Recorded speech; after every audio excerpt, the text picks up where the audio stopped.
TV, votre chaîne. Eurotech TV, une grande vision. Une chaîne pour vos événements, mariage, baptême, forum, séminaire, deuil, c'est Eurotech TV. Eurotech TV, une grande vision pour vous servir. Bonsoir pasteur. Oui, bonsoir. Nous vous rencontrons ce soir dans l'église Maranatha et c'est un plaisir pour nous parce que c'est la première fois que nous faisons votre connaissance. Pour les fidèles de l'émission qu'on se le dise sur Eurotech, nous voudrions bien vous demander de vous présenter brièvement et puis on va vous poser quelques petites questions. Merci, bonsoir ou bonjour à tout le monde, tous ceux qui nous suivent. Je suis le révérend Jean-Claude Mosengo, leader de la communauté Maranatha. Voilà. Non seulement à Noisy, mais partout où Dieu nous a implantés. Serviteur de Dieu, voilà. Ok, merci beaucoup. Mais vous pouvez nous donner quelques lignes de ce qu'a été la réunion d'aujourd'hui, parce que nous vous avons surpris en pleine réunion et nous voudrions savoir, et nos fidèles aussi, le bien fondé de cette réunion de ce soir. Merci pour la question. En fait, le bien fondé de la réunion de ce soir, c'était une assemblée générale constitutive du groupement des entrepreneurs et des cadres de la communauté évangélique Maranatha. C'est-à-dire que au sein de la communauté, de notre communauté Maranatha, nous avons mis en place un groupement de cadres et des entrepreneurs. Tous ceux qui entreprennent ou tous ceux qui ont envie d'entreprendre, nous retrouvons dans ce groupement d'entrepreneurs pour créer justement une dynamique de soutien et d'accompagnement des actions justement parmi ceux de Maranatha. Donc il s'agit en effet des entrepreneurs qui ont pignon sur rue, ceux qui travaillent déjà en tant qu'entrepreneurs et d'autres qui ont envie de le devenir. Et nous créons une passerelle pour permettre justement une continuité dans l'action. Donc ces groupements ont pour rôle d'accompagner les créateurs d'entreprises, les porteurs de projets et ceux qui sont dans le business également. Non seulement ici en France, mais partout Maranatha nous a implantés dans le monde. Donc c'est pour faire de ces hommes et de ces femmes, bien entendu, qu'ils deviennent de véritables acteurs sociaux. Ok, ce que je voudrais savoir, est-ce que ce groupement d'entrepreneurs, c'est une entité autonome par rapport à l'église Maranatha ou c'est au sein de Maranatha que cette association va évoluer? Comment vous faites la dissociation de ça? Merci. Je voudrais parler de la communauté Maranatha. C'est pas seulement une église dans les cadres cultuels. Non, Maranatha dans l'ensemble, c'est un groupement de pas mal de choses. Parce que nous avons la communauté Maranatha qui regroupe effectivement toutes nos églises, toutes nos paroisses éparpillées dans le monde. Mais au sein de Maranatha, nous avons également une dynamique économique et sociale. Nous avons, par exemple, l'association qu'on appelle MCDM, créée depuis 2005, Maranatha Solidarité pour les enfants désœuvrés justement du monde. Là, à l'intérieur, nous avons des structures d'encadrement, nous avons des sociétés, des coopératives, des centres d'accueil, et des structures économiques. Et non seulement ça, nous avons pensé également aux entrepreneurs. Donc, si vous voulez, le groupement des entrepreneurs fait partie de la grande communauté évangélique Maranatha. À part le spirituel que nous faisons, nous évoluons également dans le socio-économique en fait. Ok, d'accord. Mais une question me vient à l'esprit là. Tout à l'heure, quand nous suivions les débats, ou sinon votre introduction, il nous semble qu'il existait déjà un groupe de ce genre, mais bon, qui a fait 3-4 ans et qui a coulé. Comment pensez-vous que ce nouveau groupe va être différent de cet ancien? D'autant plus que c'est le même chrétien, c'est les mêmes personnes. Pasteur, votre réaction? Non, vous savez, dans toute organisation humaine, il faut avouer que le début a toujours été difficile.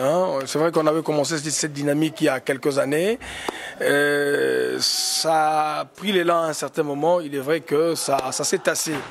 Et il est vrai qu'on avait un problème, je dirais, des défis d'organisation, des défis de structuration. Il est vrai qu'il faut avouer, on a eu du mal à mettre en place dans le début. Bon, ça avait démarré bien.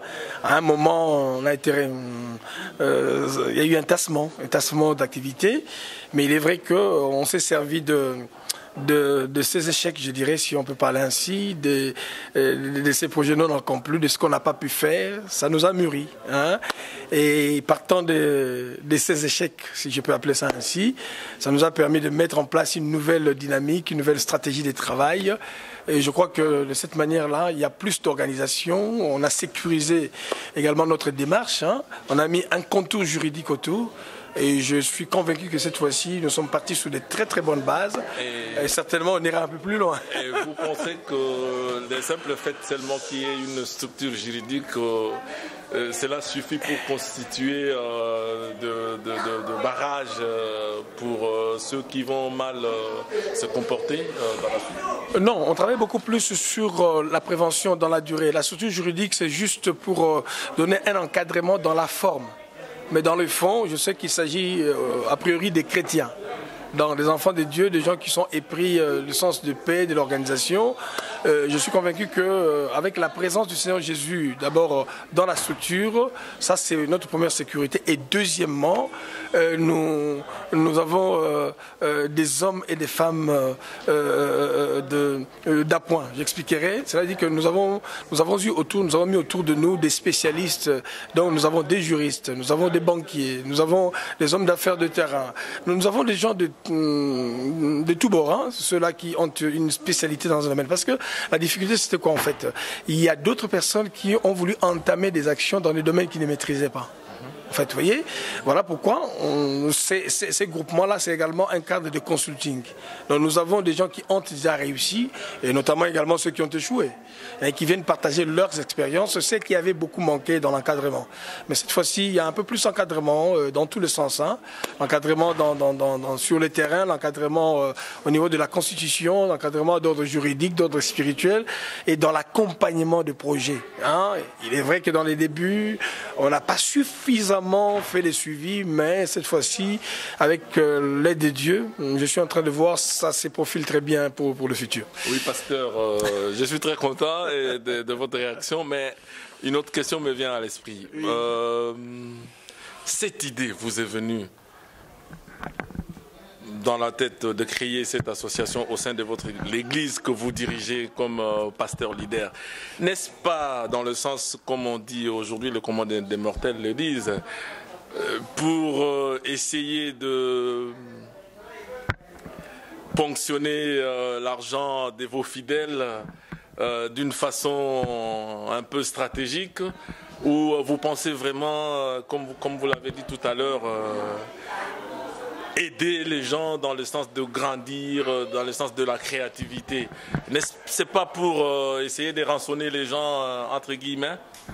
Je dirais rançonner, non, je dirais pas, parce qu'à la base, moi-même, je suis entrepreneur. Ça fait plus de 16 ans que je suis dans le domaine. Donc on ne peut donner que ce qu'on a. Donc par-delà les spirituels, j'ai une expérience dans le domaine. Et non seulement je suis motivateur, je suis encadreur de jeunes entrepreneurs. Et donc, au-delà de ce que nous faisons pour le Seigneur, nous sommes dans l'action sociale. Je ne donne que ce que j'ai, donc c'est quelque chose que c'est dans mon vécu en fait. Et j'ai du mal, j'ai de la peine à voir les gens végéter dans la misère. La médiocrité, je ne supporte pas. Et c'est pour cela, non, Maranatha, c'est un creuset de potentiel. Je vois des hommes et des femmes qui sont très forts, très puissants en potentiel, en initiative. On s'est dit avec un tel potentiel, pourquoi ne pas aider? Donc l'idée n'est même pas de ponctionner parce que nous voulons créer nos propres riches, nous voulons créer nos propres hommes d'affaires. Ça veut dire qu'on part de rien, nous partons de rien pour faire devenir des gens quelque chose. Ça veut dire que les gens à la base, au départ, ils n'ont pas ce qu'ils veulent devenir en fait.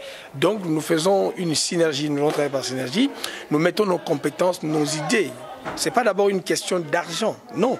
Mais nous voulons créer des hommes, nous voulons créer justement de véritables modèles de réussite. Voyez-vous? Donc il n'est pas question de ponctionner, non. On ponctionne quelqu'un qui n'a rien, qu'est-ce qu'on va ponctionner? Mais nous croyons qu'au milieu de nous, nous sommes non seulement des hommes spirituels, mais nous pouvons être capables de fédérer nos intelligences, nos forces, nos capacités, pour que le plus fort, justement, puisse aider le plus faible. Vous voyez, la Bible dit, vous qui êtes forts, justement, aidez ceux qui sont faibles. Je supporte très mal de voir cet écart entre les plus riches qui deviennent de plus en plus riches et les plus pauvres qui deviennent de plus en plus pauvres. Et moi, je pense que ceux qui sont forts Nous devons justement nous mettre ensemble pour tirer vers le haut ceux qui sont derrière nous, dans le but de créer une société beaucoup plus juste, équitable, une société d'amour. Voilà ce que nous voulons donner. Ok, une dernière question peut-être. Puisqu'il s'agit d'une association de l'an 1901, oui. Pour être membre oui. de cette association, il faut nécessairement être membre de l'église Maranatha ou il faut être chrétien tout court ou être porteur de projet? Spécifiquement parlant, concernant ces groupements, parce que au départ, ça se nomme le groupement des entrepreneurs et des cadres de Maranatha. Le cadre est très bien précisé, voyez-vous? Mais dans les statuts, nous avons vu tout à l'heure là que nous avons les membres d'honneur, les membres sympathisants, voilà. Nous avons toutes sortes de membres, des gens qui aiment le projet, qui pensent accompagner le projet. Mais à la base, au départ, c'est d'abord pour la communauté Maranatha, ok? Mais nous restons ouverts. Nous restons ouverts à tous ceux qui veulent nous accompagner, qui aiment le projet. Et qui sait, si dans la suite Dieu ne va pas ouvrir, nous voulons également que ce groupement soit un canal de bénédiction pour l'Église corps. Voyez-vous, ce serait vraiment génial de voir que le groupement des entrepreneurs de Maranatha puisse soutenir la construction des temples, soutenir une action pour la jeunesse, pour les veuves. Pourquoi pas soutenir d'autres églises, d'autres amis chrétiens qui sont dans un projet qui est louable. Pourquoi pas? Donc l'idée, c'est que nous puissions être et devenir un canal de bénédiction pour l'Église corps de Christ. Une fois devenu fort, pourquoi ne pas s'associer avec d'autres chrétiens également? Pourquoi ne pas rentrer dans des projets collectifs, de manière à ce que le monde chrétien puisse émerger également? Merci beaucoup, pasteur. Nous vous félicitons pour ces projets. Nous pensons qu'avec l'aide de Dieu, ça va aller de l'avant. Mais on nous signale que vous êtes aussi de surcroît président de la pastorale congolaise ici en France. Un mot. Non, juste une salutation. Dieu nous a fait grâce pendant ce temps-là, et de pouvoir conduire très modestement l'ensemble de serviteurs de Dieu d'origine congolaise ici en France. C'est un honneur, un privilège que Dieu nous donne. Et nous sommes au service de tous ces serviteurs. Je voulais juste lancer un mot d'encouragement à tous les serviteurs de par le monde entier, et en particulier en ce qui me concerne par rapport à cette responsabilité, tous les serviteurs de Dieu d'origine congolaise. Salutations et courage dans cette œuvre. On a besoin de vous. Le temps d'être chacun dans son coin est dépassé. Il est temps qu'on se mette ensemble. C'est seulement en étant ensemble qu'on peut arriver à gagner ces grandes batailles qui sont en face de nous. Nous avons des très grands défis à relever concernant l'œuvre du ministère. C'est seulement quand nous sommes ensemble, justement, qu'on peut arriver à relever ces grands défis. Nous avons besoin de chacun de nous. La pastorale, c'est une plateforme qui concerne tous les serviteurs de Dieu, 5 ministères réunis. Moi, je crois que chacun a besoin de l'autre. La pastorale vous attend. Ne restez pas dans votre coin. Ce temps-là est révolu. Il est temps qu'on se mette ensemble. Je vous salue dans le nom de notre Seigneur Jésus-Christ. Et j'espère que très très bientôt, nous allons nous voir et pour que nous puissions évoluer ensemble. Merci surtout à Eurotech. Vous faites un travail formidable. En tout cas, continuez, allez de l'avant. Nous avons besoin de vous, les médias, et que Dieu puisse vous garder davantage, que vous puissiez faire de ce travail quelque chose de grand pour que tout ce travail que nous faisons soit ventilé dans le monde entier. Un grand merci pour votre présence. Merci beaucoup, pasteur. C'était là le révérend pasteur Mosengo, leader de l'église Maranatha et de surcroît président de la pastorale congolaise ici en France. Merci et au revoir.